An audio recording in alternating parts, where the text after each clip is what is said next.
नमस्कार दोस्तों, चलिए जानते हैं हरियाणा की 50 फटाफट बड़ी खबरों को सिर्फ 10 मिनट में। लेकिन उससे पहले यह वीडियो आप किस जगह से देख रहे हैं हमें कमेंट में जरूर बताएं। प्रधानमंत्री नरेंद्र मोदी 17 जुलाई को हरियाणा के जींद दौरे पर रहेंगे। इस दौरान वे कई महत्वपूर्ण विकास कार्यक्रमों में हिस्सा लेंगे। प्रशासन ने तैयारियां पूरी कर ली हैं और सुरक्षा व्यवस्था भी कड़ी कर दी गई है। इस दौरे को हरियाणा के लिए बड़े विकासात्मक कदम के रूप में देखा जा रहा है, जिससे कई परियोजनाओं को नई गति मिलने की उम्मीद है। जींद रेलवे स्टेशन पर प्रधानमंत्री नरेंद्र मोदी भारत की पहली हाइड्रोजन ट्रेन को हरी झंडी दिखाएंगे। यह ट्रेन स्वच्छ ऊर्जा और आधुनिक रेल तकनीक की दिशा में एक बड़ा कदम मानी जा रही है। इस परियोजना से पर्यावरण संरक्षण को बढ़ावा मिलेगा और भारतीय रेलवे को हरित एवं आधुनिक परिवहन प्रणाली की नई पहचान मिलेगी। जींद के एकलव्य स्टेडियम में प्रधानमंत्री नरेंद्र मोदी लगभग 14,700 करोड़ रुपए की विभिन्न विकास परियोजनाओं का शिलान्यास और उद्घाटन करेंगे। इन परियोजनाओं में सड़क, रेलवे, ऊर्जा और अन्य सार्वजनिक सुविधाओं से जुड़े कार्य शामिल हैं। सरकार का कहना है कि इन योजनाओं से प्रदेश में विकास को नई रफ्तार मिलेगी और रोजगार के अवसर भी बढ़ेंगे।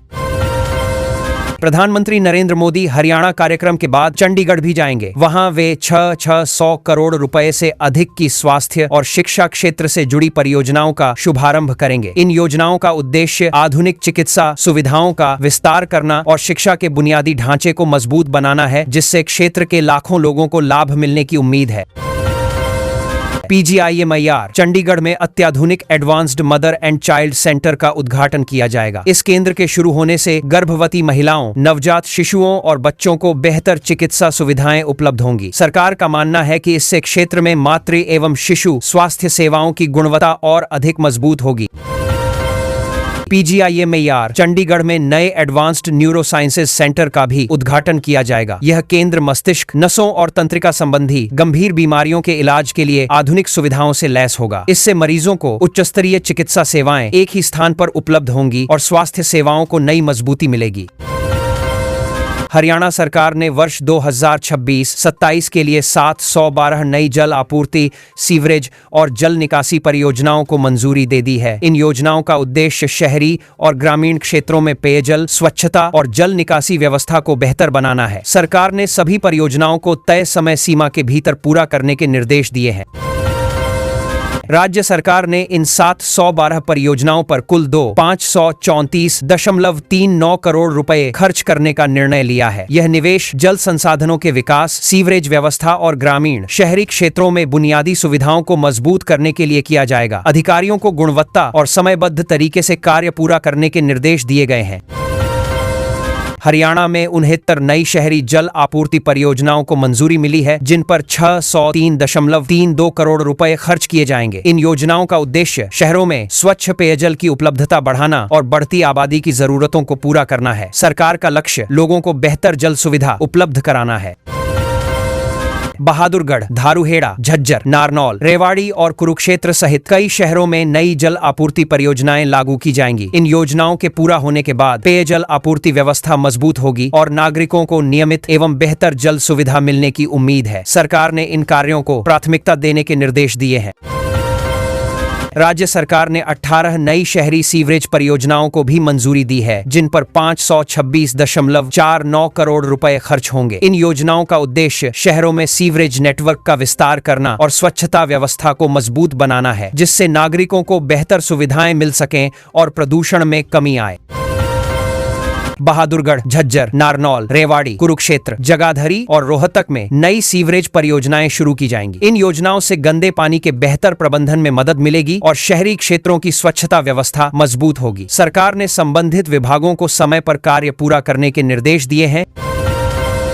एलनाबाद और बवानीखेड़ा के लिए 19.11 करोड़ रुपए की 2 नई जल निकासी परियोजनाओं को मंजूरी दी गई है। इन योजनाओं का उद्देश्य बरसात के दौरान जलभराव की समस्या को कम करना और पानी की निकासी व्यवस्था को बेहतर बनाना है। सरकार का कहना है कि परियोजनाएं पूरी होने के बाद स्थानीय लोगों को बड़ी राहत मिलेगी।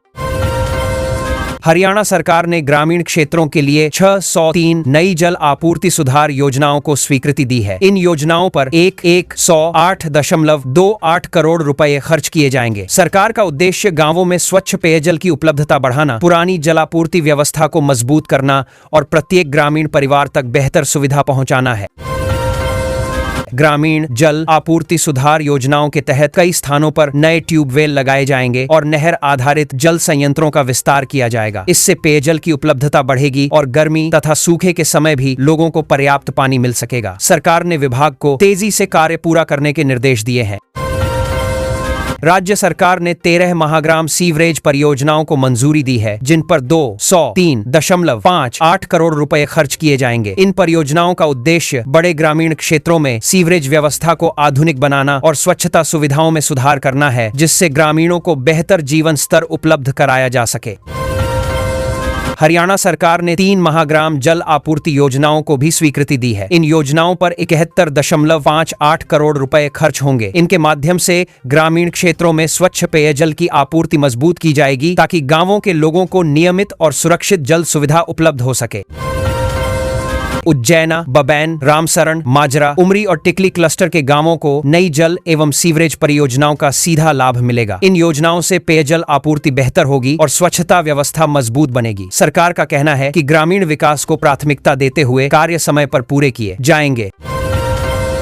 ग्रामीण बस्तियों में स्वच्छ पेयजल उपलब्ध कराने के लिए 44 लाख रुपए की लागत वाली 2 अतिरिक्त परियोजनाओं को भी मंजूरी दी गई है। इन योजनाओं का उद्देश्य छोटे गांवों और बस्तियों तक सुरक्षित पेयजल पहुंचाना है, जिससे लोगों को दैनिक जरूरतों के लिए बेहतर जल सुविधा मिल सके। जल संसाधन विभाग के संस्थागत सुदृढ़ीकरण के लिए 1.58 करोड़ रुपए की 2 परियोजनाएं स्वीकृत की गई हैं। इन योजनाओं के माध्यम से विभाग की कार्यक्षमता बढ़ाने, तकनीकी व्यवस्था को मजबूत करने और परियोजनाओं की निगरानी को अधिक प्रभावी बनाने पर विशेष जोर दिया जाएगा।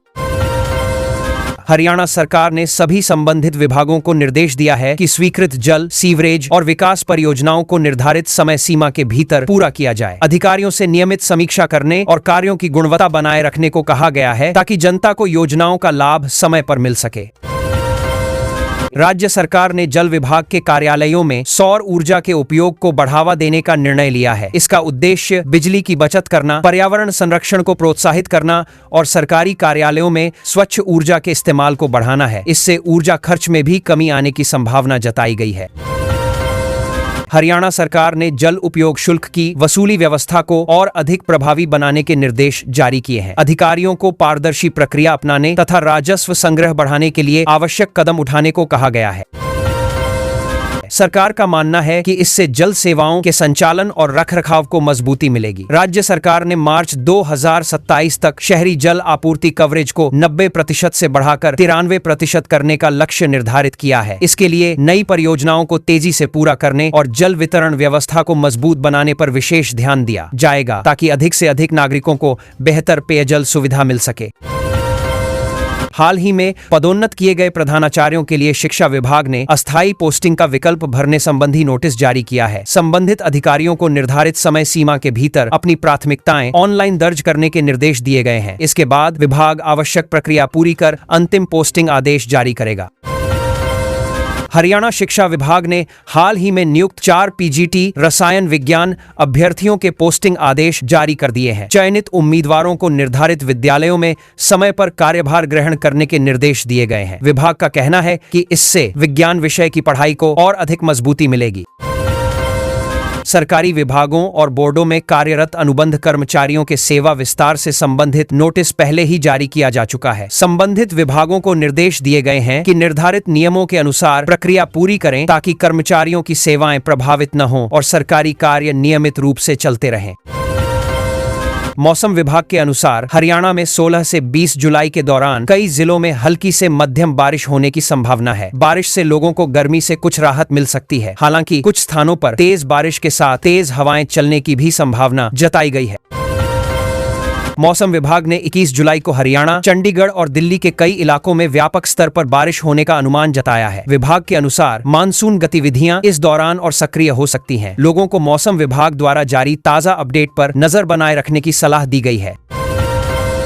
मौसम विभाग ने 16 और 17 जुलाई को हरियाणा के कई हिस्सों में गर्म और उमस भरे मौसम की चेतावनी जारी की है। दिन के समय तापमान और नमी बढ़ने से लोगों को परेशानी हो सकती है। नागरिकों को पर्याप्त पानी पीने और धूप में अनावश्यक बाहर निकलने से बचने की सलाह दी गई है।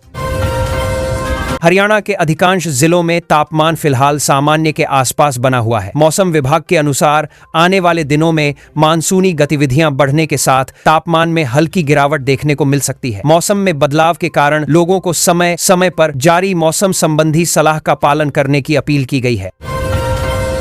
मौसम विभाग ने हरियाणा के कई क्षेत्रों में स्थानीय स्तर पर बिजली कड़कने और गरज चमक के साथ बारिश होने की संभावना जताई है। लोगों को खराब मौसम के दौरान खुले स्थानों, पेड़ों और बिजली के खंभों से दूर रहने तथा सुरक्षित स्थान पर रहने की सलाह दी गई है। हरियाणा सरकार ने विभिन्न जिलों में चल रहे विकास कार्यों की नियमित निगरानी के लिए नोडल अधिकारियों को सक्रिय रहने के निर्देश दिए हैं। अधिकारियों से कहा गया है कि वे परियोजनाओं की प्रगति की लगातार समीक्षा करें और किसी भी प्रकार की देरी होने पर तुरंत आवश्यक कार्रवाई सुनिश्चित करें। मेरी फसल मेरा ब्यौरा पोर्टल पर किसानों के लिए पंजीकरण और विवरण अपडेट करने की प्रक्रिया जारी है। कृषि विभाग ने किसानों से समय पर अपनी फसल संबंधी जानकारी दर्ज करने की अपील की है ताकि उन्हें सरकारी योजनाओं और कृषि सेवाओं का लाभ बिना किसी परेशानी के मिल सके। मुख्यमंत्री नायब सिंह सैनी ने सभी लंबित विकास परियोजनाओं की नियमित समीक्षा करने और उन्हें तय समय सीमा के भीतर पूरा करने के निर्देश दिए हैं। उन्होंने अधिकारियों से गुणवत्ता के साथ कार्य करने तथा जनता से जुड़े विकास कार्यों में किसी प्रकार की लापरवाही नहीं बरतने पर विशेष जोर दिया है।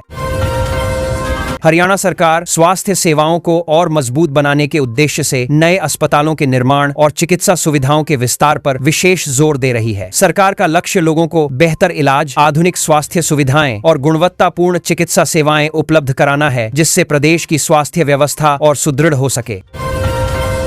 राज्य सरकार ने सभी जिलों में बुनियादी नागरिक सुविधाओं की निगरानी बढ़ाने के निर्देश दिए हैं। अधिकारियों को पेयजल, सड़क, स्वच्छता, बिजली और अन्य आवश्यक सेवाओं की नियमित समीक्षा करने को कहा गया है ताकि नागरिकों को समय पर बेहतर सुविधाएं उपलब्ध कराई जा सकें और शिकायतों का शीघ्र समाधान हो। हरियाणा में डिजिटल गवर्नेंस को मजबूत बनाने के लिए ई-बिलिंग और विभिन्न सरकारी पोर्टलों को लगातार अपडेट किया जा रहा है। सरकार का उद्देश्य ऑनलाइन सेवाओं को अधिक सरल, तेज और पारदर्शी बनाना है, जिससे नागरिकों को सरकारी सुविधाओं का लाभ आसानी से मिल सके और प्रशासनिक कार्यों में दक्षता बढ़े। हरियाणा कांग्रेस ने संगठन को मजबूत करने के उद्देश्य से जिला और ब्लॉक स्तर पर नई रणनीति पर काम शुरू कर दिया है। पार्टी नेतृत्व कार्यकर्ताओं के साथ लगातार बैठकें कर रहा है और आगामी राजनीतिक गतिविधियों को लेकर तैयारी तेज कर दी गई है। संगठन विस्तार और जनसंपर्क अभियान पर विशेष जोर दिया जा रहा है। पूर्व मुख्यमंत्री भूपेंद्र सिंह हुड्डा और वरिष्ठ नेता रणदीप सिंह सुरजेवाला के बीच कार्यक्रम के दौरान माइक को लेकर हुआ विवाद सोशल मीडिया पर चर्चा का विषय बना रहा। इस घटना के वीडियो व्यापक रूप से साझा किए गए। हालांकि कांग्रेस नेताओं ने इसे बड़ा मुद्दा मानने से इनकार करते हुए संगठनात्मक एकता पर जोर दिया। इनेलो ने गुरुग्राम और नूंह सहित कई जिलों में बिजली निजीकरण के विरोध में अभियान शुरू किया है। पार्टी नेताओं ने सरकार पर सार्वजनिक हितों की अनदेखी करने का आरोप लगाया और कर्मचारियों व किसानों के समर्थन में आंदोलन तेज करने की घोषणा की। विभिन्न स्थानों पर सभाएं और ज्ञापन सौंपने का कार्यक्रम भी आयोजित किया गया। जननायक जनता पार्टी के नेता अजय चौटाला ने मुख्यमंत्री पर राजनीतिक टिप्पणी करते हुए उन्हें डमी मुख्यमंत्री बताया। इस बयान के बाद राज्य की राजनीति में बयानबाजी तेज हो गई। सत्ता पक्ष ने आरोपों को निराधार बताया, जबकि विपक्ष ने सरकार की कार्यप्रणाली पर सवाल उठाते हुए अपनी आलोचना जारी रखी। मानसून की पहली तेज बारिश के बाद गुरुग्राम के राष्ट्रीय राजमार्ग 48 पर कई स्थानों पर जलभराव की स्थिति बन गई। यातायात प्रभावित होने से वाहन चालकों को काफी परेशानी का सामना करना पड़ा। प्रशासन ने जल निकासी व्यवस्था में सुधार के लिए संबंधित विभागों को तुरंत आवश्यक कदम उठाने के निर्देश दिए हैं। हरियाणा मानवाधिकार आयोग ने पुलिस हिरासत में प्रताड़ना से जुड़े मामलों का संज्ञान लेते हुए संबंधित अधिकारियों से विस्तृत रिपोर्ट मांगी है। आयोग ने स्पष्ट किया कि कानून के अनुसार प्रत्येक व्यक्ति के अधिकारों की रक्षा सुनिश्चित की जानी चाहिए। आवश्यक कार्रवाई के बाद आगे की सुनवाई निर्धारित की जाएगी।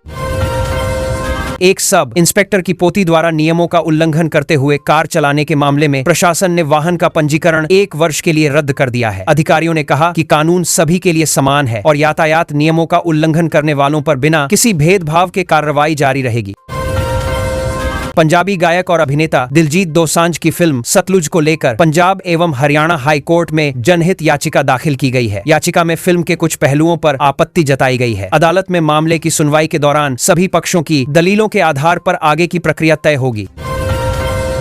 आषाढ़ गुप्त नवरात्रि के शुभारंभ के साथ हरियाणा के विभिन्न मंदिरों में विशेष पूजा अर्चना और धार्मिक कार्यक्रम आयोजित किए जा रहे हैं। श्रद्धालु सुबह से मंदिरों में पहुंचकर देवी की आराधना कर रहे हैं। कई स्थानों पर भजन, कीर्तन, हवन और धार्मिक अनुष्ठानों का भी आयोजन किया गया है। हरियाणा बिजली नियामक आयोग ने बिजली निजीकरण से जुड़े विभिन्न मुद्दों और आपत्तियों की समीक्षा के लिए एक जांच समिति का गठन किया है। समिति कर्मचारियों, उपभोक्ताओं और संबंधित पक्षों से प्राप्त सुझावों एवं शिकायतों का अध्ययन करेगी। रिपोर्ट के आधार पर आगे की कार्रवाई और आवश्यक सिफारिशें आयोग के समक्ष प्रस्तुत की जाएंगी।